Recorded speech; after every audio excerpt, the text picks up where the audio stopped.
Thank you so much. And let me say hi to everybody. And it's really a great pleasure for me to have a little opportunity today to present to you something that I think is very important in the research that's going on for this condition that we've all been discussing for this entire weekend. And I was going to just show you some of what we've been doing and where I think and how I think it's going to be important in years to come once we see the outcomes of the study. And as you can see from the first title slide, we're looking at the role of a selective thyroid receptor beta agonist in the treatment of adrenal myeloneuropathy. Now, you look at this and say, well, a thyroid receptor beta agonist, well, so thyroid is something that we have in our body and something that all of us have. Why are we looking at an agonist of thyroid? And that's really what I want to do, show you this today, and why this drug in particular I think is so important and how it's different from just the plain thyroid that we give to patients or people who have low thyroid in their bodies. So if you could please give me the next slide. This is something I'm sure you're all very familiar with, but I'm going to go through it as well because I think it's important for us to just establish where the role of this particular drug may be. So we know that X-linked ALD is caused by a mutation in the ATP binding cassette transport gene. And most of us refer to this and know this as ABCD1. And this is a very important gene in this condition because it's the transporter. This gene helps to transport very long chain fatty acids into peroxisomes for degradation. So all of us have very long chain fatty acids, and normally what happens, as you well know, is these are transported into peroxisomes, and in those peroxisomes they are broken down and into smaller pieces and excreted from the body, and therefore have no effect. What happens when there's this gene mutation or gene effect is that this gene, this transport protein, ABCD1, becomes defective. It doesn't work properly, and it allows for the accumulation of very long-chain fatty acids in the tissues. And this accumulation of long-chain or very long-chain fatty acids leads to the disruption of membranes. It causes inflammation and demyelination in brain tissue, and it causes the motor neuron deterioration that we know occurs in patients who have this condition. So it's really all related to that one gene. And it's important to understand how we can try and overcome the issues that are caused by this gene mutation or this gene abnormality that causes the ABCD1 defect. And one other thing that's been talked about is that if you look at the agonist of the beta part of the thyroid receptor, we're going to go into that into a little bit more detail in a moment, can maybe stimulate other pathways for metabolizing very long chain fatty acids, other pathways other than the ABCD1 pathway. And that's what we're going to look at a little bit more detail now. So next one, please. So let's just go through a little bit of a summary because then it'll all make more sense. So we have this inherited abnormality of ABCD1. We know that it's responsible for transporting very long chain fatty acids from the circulation into peroxisomes where they are metabolized into smaller parts and then are excreted and broken down. When it's defective, there's a buildup in these very long chain fatty acids, which causes the neurologic effects, and that a reduction or normalization of the very long chain fatty acids in patients with XLD seems to be something that would be very important in the treatment of these patients. So our focus has to be for a moment, how are we going to reduce these very long-chain fatty acids? So next, please. So we know that it can be achieved, the reduction in very long-chain fatty acids can be achieved in really one of two ways, or maybe more, but for now, let's just talk about these two ways. Number one, creating alternative pathways for transporting very long-chain fatty acids into peroxisomes. We know that the problem is we have to break these very long-chain fatty acids into peroxisomes. Right now, because of this genetic defect, they are unable to be transported into the peroxisomes. So is there some other way of transporting them into those peroxisomes? That's one. And then, of course, they are part of the lipid metabolism. So if we increase lipid metabolism in some way, that includes all lipids, that also should be so beneficial. So those are the two things that appear to be important. So we know now, and we've seen from multiple studies, that if you have direct stimulation of the beta part of the thyroid receptor in the liver by a very specific thyroid agonist, that may be important. Why? Because we know now from studies that have been done that there are other pathways for transporting very long-chain fatty acids into the peroxisomes, and those are from other family members of ABCD1, and simply it's ABCD2 and ABCD3, so other ABCD family members that can substitute for ABCD1 in transporting those very long-chain fatty acids into the lysosomes, into the peroxisomes. I'm sorry, that's a mistake, peroxisomes, and they also have the effect of increasing lipid metabolism, including very long-chain fatty acids. So those are the two things that stimulating the beta part of the receptor can do. So next one, please.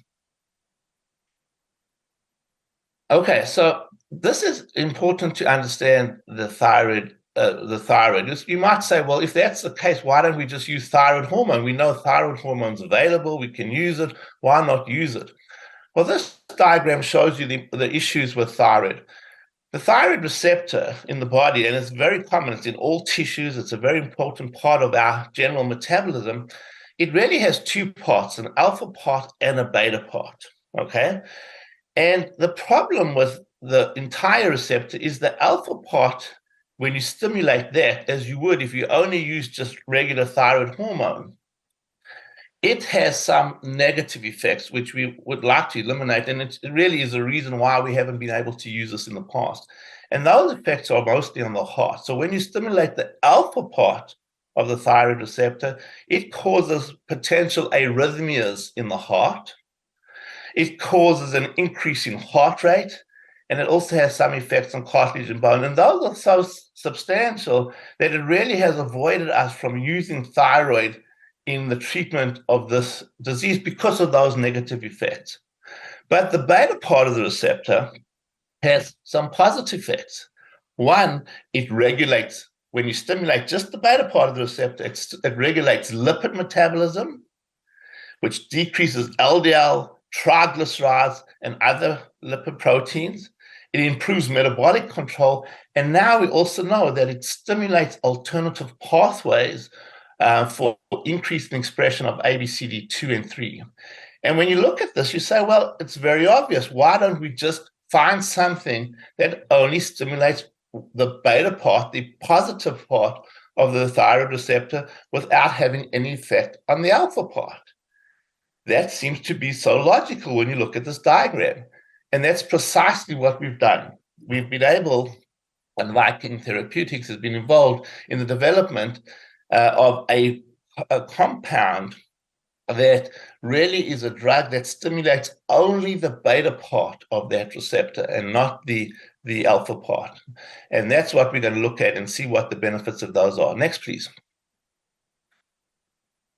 So here we look at some studies now done at the bench, so not in human subjects. And this is looking at just fibroblast cells from patients with XALD. So take cells from subjects who have this, and we look at what happens. And you can see that when you use this medication and subject these cells to this drug, what happens, you can clearly see, is that it results in a potent ABCD2 induction in fibroblasts. So you increase the presence of this alternative family member of ABCD1, that is ABCD2, that increases very significantly in these fibroblast cells when stimulated with this drug. And the one we're talking about, you can see from that from the figures, VK0214.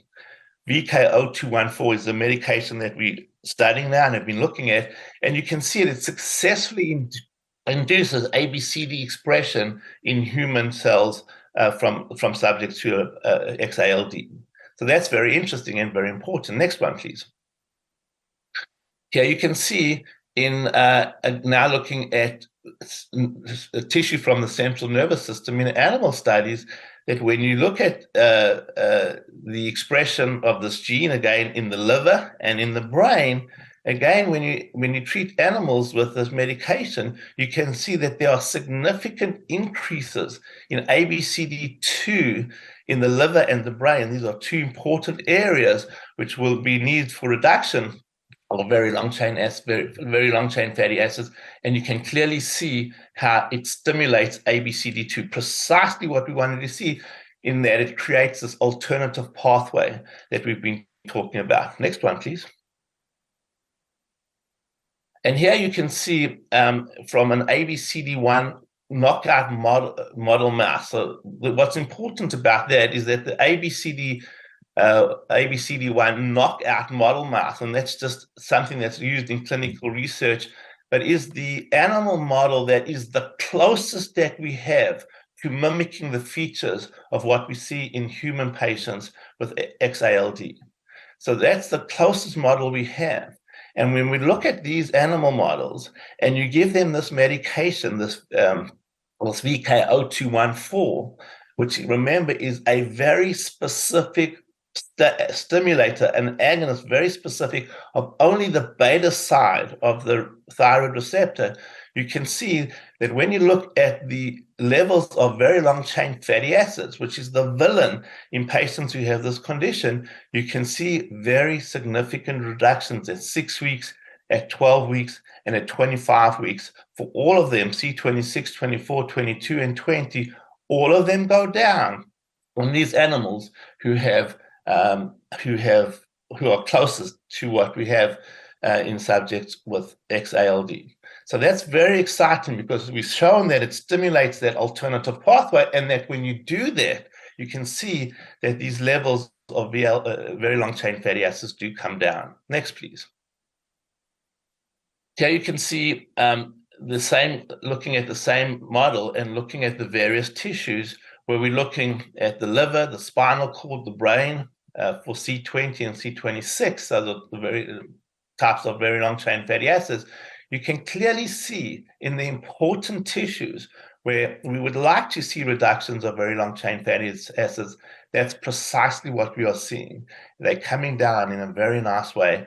And this is very encouraging from the bench research and the animal research that we see, that in fact, the hypothesis, the postulates that we have may in fact really be coming true. Next, please.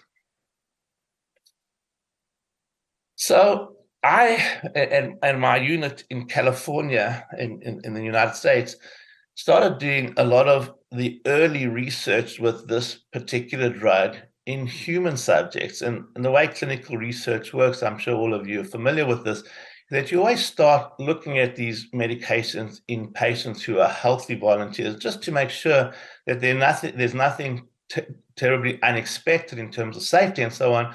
And that's how the FDA in this country requires it. And then you move on to the next subject, the next studies. And you can see that we started these studies. We did an extensive, what we call phase 1 study, which is the first of the studies in healthy volunteers. And all these patients had to have in order to get into these studies was a slightly elevated LDL, so the bad cholesterol, not very long chain fatty. It's just the LDL that all of you know very well, that we measure to make sure that we don't have high cholesterol. We looked at various doses in these subjects just to make sure what the right dose would be. And And then what we found is that we know that the drug was very well tolerated in animals, so there wasn't a problem. We knew about the pharmacokinetics of the drugs, and we knew that there were no safety signals. So next one, please. And here's what we found, and this was very interesting. So remember, we're now looking at healthy volunteers who just had a slightly elevated LDL, the bad cholesterol. And look what we found, that when you give patients this medication, and here you're looking at patients at various doses of this drug. You can see the doses on the top there, 5, 10, 25, 50, 75, and 100. When you give them various doses of this drug, you can see significant reductions in LDL. Now, this is important because remember I said one of the things that's important or potentially important is lipid metabolism. And so that's what we're looking for. And here you can clearly see that lipid go down. So you decrease lipids when you treat just healthy subjects with this medication. Next one, please. And this is just going to show you a couple of the more results here of triglycerides, another one of the fats that we look at. And again, you can see that they go down. Thank you. And then let's look at the next one. And here we look at we're just looking at multiple different of the important fatty fats, lipids in the body, one of which is ApoB, another one which is Lp(a). These are things that you probably haven't heard that much about because they're not measured that frequently, but are still very important parts of lipid metabolism. And when we look at these things in general, you can see they go down as well. So very important, establishing that when you stimulate that beta part of the receptor, lipids go down. Next one, please. And here you can see now looking at the very long-chain fatty acids, and I have to point out something here that's very important. Remember, we're looking at healthy volunteers. These are not people with XALD. So they did not have high long-chain fatty acids to start out with. They were normal to start out with. But despite that, despite the fact that they were normal, we're starting to see reductions in the long-chain fatty acids. If you look at this one in the next, please. Next, and then, so this is C24, same picture. Let's look at the next one as well, please. Here's C26. You can see, and I think one more, is there one more? Oh, no, so you can see that, so all the levels, thank you. So all the levels of the long-chain fatty acids are actually going down. In a short studies, these are very short studies in patients that are treated with this medication, and they started out with normal levels. And there's been a lot of debate as to how much you can extrapolate from patients who start out with normal levels and they go down compared to what might happen in people who have the actual disease. And that's what we have to learn from studies that we're doing right now. But nonetheless, it's very encouraging that it's going in the right direction, even when they start out at a healthy level, and that I think it's something that we hope to see at much greater levels in subjects who already have abnormal levels to start out with. Next one, please. Just a couple of slides that I thought I'd throw in for completeness sake is just to show that they were safe. So we look to see, are there any negative effects in the liver, and are there any negative effects in thyroid? And here you can see just measures that were taken from the liver, and really we did not see anything significantly abnormal in terms of effects on the liver. Next one. And we looked at the thyroid, and here you can see the same thing is true of the thyroid. Even although you're stimulating using a thyroid agonist, it really doesn't impact, because of its being so specific for the liver, it doesn't seem to impact thyroid in general for these patients. Next, please. Okay, so here's just a little summary for you, and then we're going to get a chance to answer questions. But you can see the safety was very encouraging. One of the important things was, and this was something that we had to look at very carefully and we're required to look at very carefully, is it true that this medication, this VK0214, really did not have an impact on the cardiovascular system, and in fact, we found that it did not. So the drug did exactly what it was supposed to. It really only stimulated the beta part of the receptor, which is great. It had no effect on the thyroid. There were no safety issues, and we could establish that the doses that we should use as we move forward was probably somewhere in the 20, 40, and 60 milligram range. Next, please. So just some more summary. There were promising lipid reductions. You saw that. Again, no safety effects. They're tolerated very well. And it was something we learned from these studies that probably could be used just once daily, which makes it easy for subjects to use. Next, please. So this is the next stage, and with something that's ongoing and that we're very excited about, and it's happening actually here in the US and in Europe. And that is a study now looking at patients who have this condition. So it's a multi-center, randomized, double-blind, placebo-controlled, rising multiple dose study to evaluate the safety, tolerability, pharmacokinetics, and pharmacodynamics, meaning the levels in the blood and the efficacy of VK0214 in patients with the adrenomyeloneuropathy form of X-linked ALD. So that's a study that's ongoing right now. And here's just a quick summary of that study. We're looking at adult males with adrenomyeloneuropathy, and they're going to be randomized patients who have this condition to either placebo or 20, 40 milligrams of VK0214, or we have the option to go to a higher dose. And we're going to be treating these patients for 28 days, as we call this a phase 1B trial, with higher doses, including could occur depending on what we see in these subjects. And we're really going to look at the safety and efficacy in patients with condition. Do we see the same thing in patients who start out with abnormalities of very long chain fatty acids in terms of their fatty acids coming down, and the benefit of these alternative pathways and the benefits of lipid metabolism when you stimulate just the beta part of their receptor, their thyroid receptor in the liver? Next one, please. And here are the objectives we've already talked about: the safety and tolerability, pharmacokinetics. Next, please. And the tertiary ones are looking obviously at all the various long chain fatty acids to see what the impact of treating these patients are to their long chain fatty acids, and to look at the various lipids that we talked about to show that it does impact lipid metabolism as well. Next, please. I think that might be the last one. Sorry, just who are we including this population?